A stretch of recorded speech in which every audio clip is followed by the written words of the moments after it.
Hi friends, मान education में आप सभी दोस्तों का बहुत बहुत स्वागत है। तो हम कोई भी देखो एग्जाम की प्रिपरेशन करते हैं, एग्जाम की तैयारी शुरू करते हैं, चाहे वो पात्रता परीक्षा हो, चाहे वो आपका टीचिंग एग्जाम हो। उससे पहले हमें तैयारी करने से पहले हमारे को सिलेबस का पता होना चाहिए। इवन आप कोई भी जो एग्जाम चाहो दे लो, उस एग्जाम को कैसे आप क्रैक कर पाओगे अगर आपको सिलेबस के बारे में उस एग्जाम का पता नहीं होगा। तो सिलेबस को हमें सबसे पहला काम है कि हमें सिलेबस याद होना चाहिए। सिलेबस हमें मुंह जबानी याद होना चाहिए। एक बार आप मेरे कहने से एक काम जरूर करके देखें। अब की बार आप जो भी एग्जाम की तैयारी कर रहे हो ना, उस एग्जाम का सिलेबस याद कर लो, चाहे उसमें आपको 5 दिन लग जाए। आपके अकॉर्डिंग जो भी सिलेबस है ना एग्जाम का, जहां से भी आपको मिल रहा है, हालांकि अपने टेलीग्राम पे मिल जाएगा, ऐप पे मिल जाएगा ये सिलेबस, जो भी मैं आपको बता रहा हूँ भी रीट एग्जाम का लेवल 1 हो लेवल 2 दोनों का। तो वहां से डाउनलोड कर लेना। पहला काम आपको ये करना है कि चाहे 5 दिन लग जाए, मैं तो ये कह रहा हूँ स्टार्टिंग में चाहे आपको 10 दिन लग जाए, रोजाना आप 2 घंटे सिलेबस को याद करने में लगा दो। लेकिन जब आप सिलेबस याद कर लोगे ना, तो मेरे दोस्तों आप देखेंगे कि आपकी तैयारी जो है ना, तैयारी बहुत लाजवाब हो रही है। बिना सिलेबस के, बिना कोई आधार के जब हम कोई काम करते हैं ना, तो हमारी नींव मजबूत होती नहीं है, बिल्डिंग हमारी गिर जाती है। तो आपकी बिल्डिंग कैसे गिरती है एग्जाम के अंदर? एग्जाम के अंदर अच्छे नंबर क्यों नहीं आ पाते आपके? क्योंकि आपने आधार ही अच्छा नहीं बनाया। आधार ही जब आप सही नहीं बनाओगे तो कैसे आप तैयारी कर पाओगे, मेरे को आप बताइए। अब एक और चीज है कि सर कैसे इतना बड़ा सिलेबस कैसे याद करें हम? संस्कृत भी है, हिंदी भी है, इंग्लिश भी है। भाई जो भी आपके दो लैंग्वेज है, संस्कृत हिंदी या हिंदी संस्कृत या फिर इंग्लिश हिंदी या हिंदी इंग्लिश, जो भी आपके दो लैंग्वेज है, मतलब उर्दू वगैरह कोई भी आप दो लैंग्वेज लेते हैं तो वो हो गई दो। तो इसके अलावा अपना सीडीपी हो गया, आपका जो सब्जेक्ट है वो हो गया। फर्स्ट लेवल वालों के, सेकंड लेवल वालों के एसएसटी और साइंस मैथ्स में तो होता है, और फर्स्ट लेवल वालों के आपके मैथ्स और पर्यावरण एडिशनल वो आते हैं। तो सर इतना सारा एक साथ कैसे याद हो सकता है? लेकिन इसका एक तरीका है, इसको आप भागों में याद कर सकते हो। जैसे मान लीजिए आपने पढ़ाई शुरू करी रीट एग्जाम के लिए, दो सब्जेक्ट को आप लेकर के चल रहे हो या दो पोर्शन को आप लेकर के चल रहे हो। जैसे मान लीजिए एक तो आप लेकर के चल रहे हो साइकोलॉजी को, मतलब सीडीपी को, child development and pedagogy. REET के अंदर साइकोलॉजी नहीं आती है, बाल विकास और शिक्षा शास्त्र आता है, जो मैं आपकी कक्षाएं परसों शुरू करूंगा, मतलब बुधवार से। प्लेलिस्ट बना दी है, अगर आप ये वीडियो बाद में देख रहे हैं तो आपको मैं कह रहा हूं यूट्यूब पे मैं पूरा कोर्स करवाऊंगा फ्री। इस कोर्स को अगर आप देख लोगे ना दोस्तों, तो यकीन मानो यहीं से आपके 30 प्रश्न ही नहीं, 30 प्रश्न तो बाल विकास शिक्षा शास्त्र के कंप्लीट हो जाएंगे। उसके अलावा 15 प्रश्न हिंदी की शिक्षण विधियों के, 15 प्रश्न आपके संस्कृत की शिक्षण विधियों के, और आपका जो सब्जेक्टिव होता है ना, उसके अंदर भी शिक्षा शास्त्र आता है। तो उसमें तो आप लगभग 60 से 70 प्रश्नों का मैटर ओनली बाल विकास और शिक्षा शास्त्र पढ़ने मात्र से कंप्लीट कर सकते हो। ठीक है, क्योंकि शिक्षा शास्त्र तो सारा लगभग सेम होता है, चीजें है ना समझने वाली वो लगभग सेम होंगी। बाल विकास में भी, आपके लैंग्वेज में भी और आपके सब्जेक्ट में भी कुछ चीजें अलग हैं, वो हम अलग से कर लेंगे, कोई दिक्कत नहीं है। पिछली बार मान एजुकेशन नंबर 1 चैनल रहा रीट एग्जाम की तैयारी करवाने के हिसाब से। इतने सारे स्टूडेंट्स ने यहाँ से तैयारी करी और हजारों विद्यार्थियों ने रीट पात्रता परीक्षा को बहुत अच्छे अंकों के साथ में पास भी किया। और रीट मेंस के अंदर भी फाइनल सिलेक्शन भी सैकड़ों लोगों के हमारे पास में कॉल मैसेज वगैरह रोल नंबर वगैरह आ गए, तो वो भी हैं। अब आप कहोगे सर इतने से कम सब्सक्राइबर है यहाँ पे, तो हजारों लोग कैसे पढ़ते थे, लाखों लोग कैसे पढ़ते थे यहाँ पे? तो देखो अपना जो मेन चैनल था मान एजुकेशन, वो अब एग्जाम दरबार कर दिया है उसका नाम, और मान एजुकेशन नया चैनल बनाया है। तो इसको आप सब्सक्राइब कर लेना अगर आप चाहते हैं रीट पात्रता परीक्षा में अब की बार अच्छे वाले नंबर लाना। अच्छे वाले नंबर लाना इसलिए भी जरूरी है क्योंकि दोस्तों गवर्नमेंट अगर रिपीट हो जाती है ना, तो आपके रीट पात्रता परीक्षा का भी वेटेज जोड़ा जाएगा मेन सिलेक्शन के अंदर। याद रखेगा इस चीज को। सिलेबस के ऊपर मैं इतना जोर इसलिए दे रहा हूं क्योंकि अपने पिछली बार कोई कमी छोड़ दी है ना, वो अब की बार कोई कमी ना रहे, और अब की बार हमें बहुत अच्छे नंबर के साथ में अचीवमेंट मिले, एक पात्रता परीक्षा का प्रमाण पत्र मिले, ताकि हमें भी गर्व हो। तो इसलिए हमें सिलेबस को याद करना है और चैनल को सब्सक्राइब करना है, वीडियो को सब दोस्तों को शेयर करना है। तो अब हम सिलेबस के ऊपर आते हैं। देखो ये रीट मतलब आरबीएससी जो है, board of secondary education Rajasthan, माध्यमिक शिक्षा बोर्ड राजस्थान आपका परीक्षा करवाता है। अब तक तो उसे नहीं करवाई पिछली वाली एग्जाम। तो यहां पर जैसे आप क्लिक करते हैं रीट 2022 मेन वेबसाइट, रीट राज 2022, तो ये इसकी मेन वेबसाइट है। जैसे आप यहां पे ओपन करेंगे तो वहां पे एक लिंक आएगा सिलेबस का। तो उस सिलेबस के अंदर आपको लेवल 1 और लेवल 2 दोनों का ही सिलेबस आपको देखने को मिल जाएगा। जैसे ये लेवल 2 का है और एक लेवल 1 का है। अभी मैं डिस्कस कर रहा हूं बाल विकास और शिक्षा शास्त्र के सिलेबस के ऊपर। तो ये है ना, एक नाम मात्र का भी चेंज नहीं है लेवल 1 और लेवल 2 दोनों के अंदर ही। तो समान रूप से उपयोगी जो चीजें रहेंगी ना, फर्स्ट लेवल और सेकंड लेवल दोनों में। भाई पहला लेवल जो होता है वो आपका 1 से 5 तक होता है, और दूसरा जो लेवल होता है वो 6 से 8 तक का जो टीचर बनता है ना उनके लिए होता है। तो दोनों के अंदर जो कॉमन चीजें हैं ना, पहले हम उनको पढ़ेंगे। जैसे बाल विकास शिक्षा शास्त्र हो गया, हिंदी आपका लैंग्वेज है, इंग्लिश आपका लैंग्वेज है, संस्कृत आपका लैंग्वेज है, तो ये कॉमन रहते हैं। तो इनको अपन पहले पढ़ेंगे। उसके बाद में फिर जैसे आपका पर्यावरण भी करवाया जाएगा, मैथ्स भी करवाई जाएगी, उसके अलावा आपका सब्जेक्ट सामाजिक अध्ययन भी करवाया जाएगा, साइंस मैथ्स भी करवाया जाएगा। ऐसे करके हम सारे कर लेंगे, बट पहले कॉमन शुरू करेंगे। एक और सवाल आपके मन में आ रहा होगा, गुरुजी सिलेबस चेंज हो को तोर काई करा में? सिलेबस चेंज भी वालो ना, तो थारे सीडीपी में क्यों चेंज करवानो? अब आ थारे लैंग्वेज में कहीं चेंज बोलो है बताओ? सीडीपी और लैंग्वेज में कुछ चेंज नहीं होगा। होगा ना तो कोई नाम मात्र का एक दो टॉपिक इधर उधर हो सकता है, बाकी तो आपको वही पढ़ना है सारा, चाहे सिलेबस चेंज हो और चाहे मत हो। फिर थोड़ा बहुत फर्क पड़ता है ना सिलेबस चेंजिंग के ऊपर, वो पड़ता है सब्जेक्ट के ऊपर। अब पिछली बार जैसे सिलेबस चेंज हुआ तो उसके अंदर भी आपने देखा होगा कोई बहुत ज्यादा महाभारत नहीं हुई थी, कोई 5-8 टॉपिक थे, वो यूनिट भी नहीं थी, टॉपिक थे और एक यूनिट थी। जैसे एसएसटी में बात करें तो लास्ट वाली यूनिट को हटा करके कुछ टॉपिक और जोड़े गए थे उसके अंदर, दूसरी यूनिट के अंदर एक यूनिट एक्स्ट्रा जोड़ दी गई। तो ऐसे कुछ बहुत ज्यादा महाभारत नहीं होती है, एज इट इज वही रहता है, कोई थोड़ा बहुत नाम मात्र का कि हाँ सिलेबस चेंज हो गया, और बाकी डालेंगे ही क्या, जो है वही तो पढ़ना पड़ेगा ना, हर एग्जाम में वही तो आता है घुमा फिरा करके, कुछ टॉपिक है वो इधर उधर होते हैं। तो चलो शुरू करते हैं अब अपन। तो देखो एक तो आपको यहाँ पर नहीं देखना है, चाहे आप लेवल 1 के हो चाहे आप लेवल 2 के हो, यहाँ पे नहीं देखना है। क्यों? क्योंकि अभी मैं सीडीपी का सिलेबस बता रहा हूँ, तो वो दोनों ही लेवल के लिए बिल्कुल समान रूप से उपयोगी है, कोई चेंज नहीं है उसके अंदर, दोनों ही लेवल के अंदर। तो देखो इसके ऊपर डिस्कस करते हैं। सबसे पहले देखो, पहले तो मैं आपको बता दूं 150 क्वेश्चन होते हैं आपके एग्जाम पेपर के अंदर, 150 नंबर के होते हैं, 150 मिनट आपको यहाँ पर मिलती है। मतलब 150 को आप लकी नंबर मानो कि हमारा लकी नंबर क्या है, 150 है। 150 क्वेश्चन, 150 मिनट और 150 आपका इसका नंबर होता है, एक नंबर का एक क्वेश्चन मान करके चलो, ठीक है। इसके अलावा यहां पे बाल विकास और शिक्षा शास्त्र शब्द दे रखा है हमारे को, खंड 1 पार्ट 1, इसके अंदर खंड का शीर्षक क्या है, बाल विकास, मतलब चाइल्ड डेवलपमेंट और शिक्षण विधियां, मतलब आपका जो पेडागोजी है ना वो आएगी यहाँ पे, टीचिंग मेथड्स वो आएंगी। तो इसके अंदर ध्यान रखिएगा 15 क्वेश्चन तो आपके बाल विकास के आएंगे और 15 क्वेश्चन आपके शिक्षण विधियां या पेडागोजी या शिक्षा शास्त्र के मान लो वो आएंगे। तो ऐसे करके कुल 30 क्वेश्चन होते हैं, 30 संख्या होते हैं, 30 मिनट का इनमें आपको टाइम मिलता है। टाइम आप जैसे चाहो मैनेज कर सकते हो, 150 मिनट में यहाँ ज्यादा देना चाहते हो, कम देना चाहते हो, आगे इधर उधर करना चाहते हो, वो कर सकते हैं। तो इसके अंदर पहले सबसे पहले आता है बाल विकास। क्या आता है दोस्तों? बाल विकास आता है, चाइल्ड डेवलपमेंट आता है। अब इसके अंदर एक तो वृद्धि एवं विकास की संकल्पना। अब देखो ज्यादा आपको जिसको भी जिस भी लेवल में होना आप उनको ज्यादा जोर देना है। जैसे आप वृद्धि और विकास के अंदर देखेंगे तो 6 से 8 वालों को ज्यादा क्वेश्चन पूछे जाएंगे, 6 से 8 या फिर 12 तक की जो एज होती है ना बच्चों की, उसके अंदर उस एज के अंदर जो बच्चे होते हैं उनकी ज्यादा पूछी जाएगी। 1 से 5 तक के बच्चों को लगभग 8-7 साल के आसपास का ज्यादा पूछा जाता है।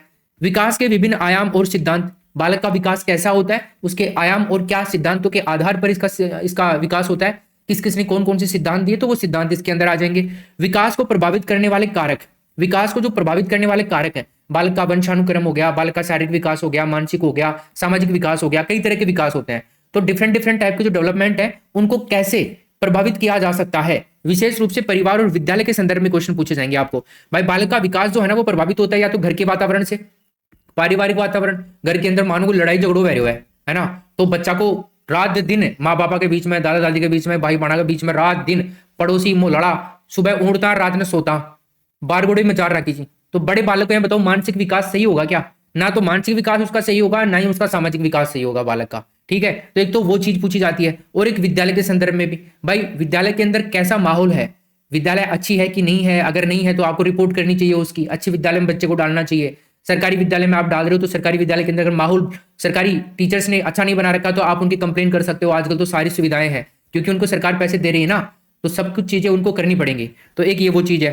तो और इनका अधिगम के साथ में संबंध की बालक कैसे सीख सकता है, भाई माहौल खराब है तो उसको अधिगम से हम जोड़ेंगे, कैसे उस माहौल को सही किया जा सकता है, समझ में आई? तो ये चीज है। इसके अलावा वंशानुक्रम वातावरण की भूमिका के ऊपर भी निर्भर करता है। तो वंशानुक्रम और वातावरण की भूमिका ये भी एक अलग से अपन पॉइंट पढ़ते हैं इसमें। इसके अलावा जो व्यक्तिगत विभिन्नताएं, व्यक्तिगत भिन्नताएं जो हैं ये एक आपका अलग चैप्टर आता है, जो देख लेना आप, अपन पढ़ेंगे इसमें, इसका अर्थ देखेंगे, इसके टाइप्स देखेंगे, व्यक्तिगत विभिन्नताओं को प्रभावित करने वाले जो कारक होंगे ना वो देखेंगे अपन। भाई ये इंडिविजुअल चीज है, व्यक्ति विशेष के ऊपर या बालक विशेष के ऊपर फोकस करता है ये वाला चैप्टर। तो इसके अंदर अलग अलग जो विभिन्नताएं पाई जाती है बालकों के बीच में, है ना, विद्यार्थियों के बीच में अलग अलग प्रकार की, वो डिस्कस करेंगे।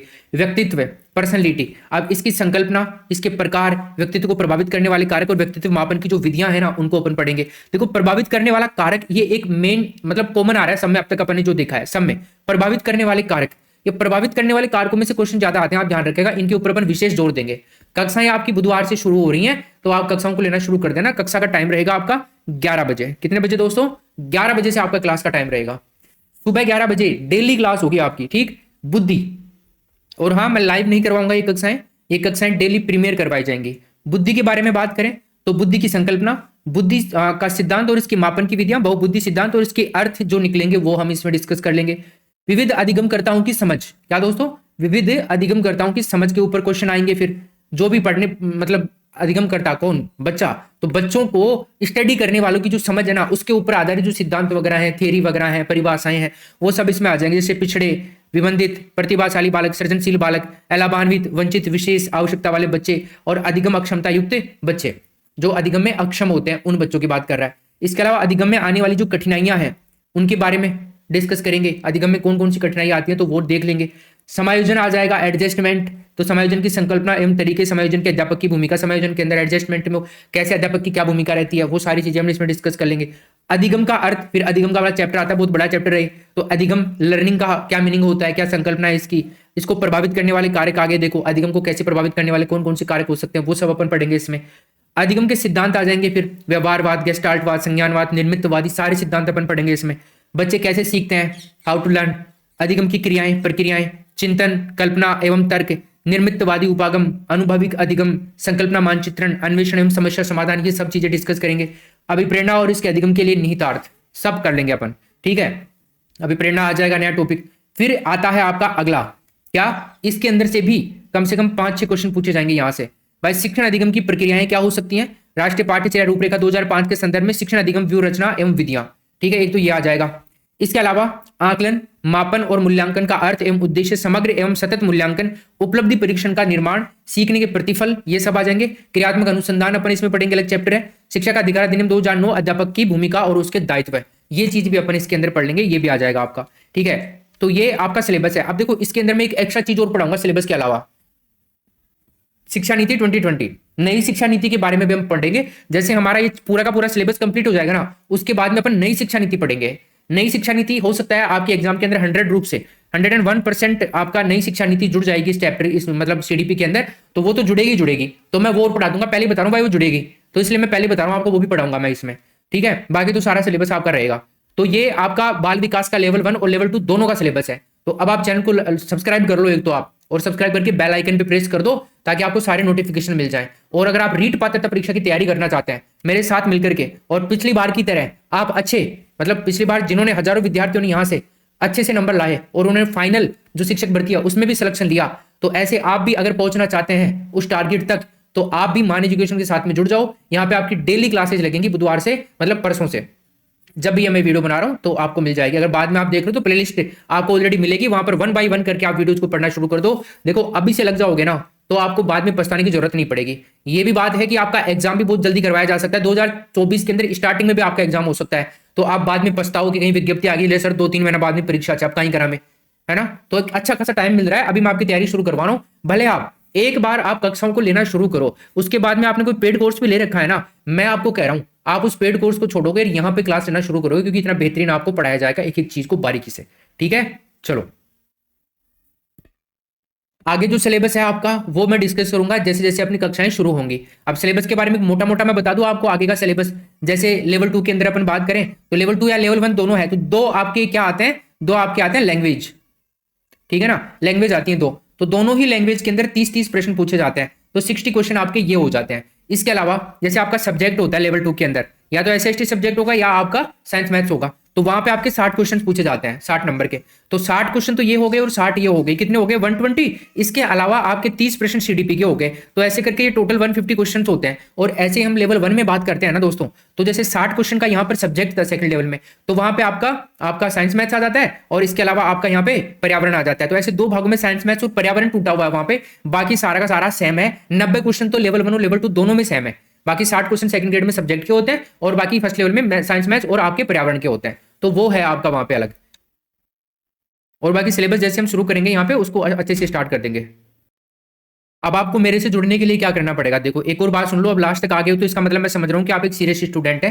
तो आप एक काम करें, ये नंबर है 9929999657। हालांकि हो सकता है आप में से कई दोस्तों के पास में ऑलरेडी ये नंबर ऐड हो, है ना, तो क्योंकि पिछली बार अपन ने इसी नंबर के बेस पे बहुत सारे काम किए थे, अच्छे सिलेक्शन दिए, अच्छे मार्क्स लेकर के आए अपन, तो ये नंबर आपके हो सकता है आप में से आधे लोगों के पास में तो ऑलरेडी होगा।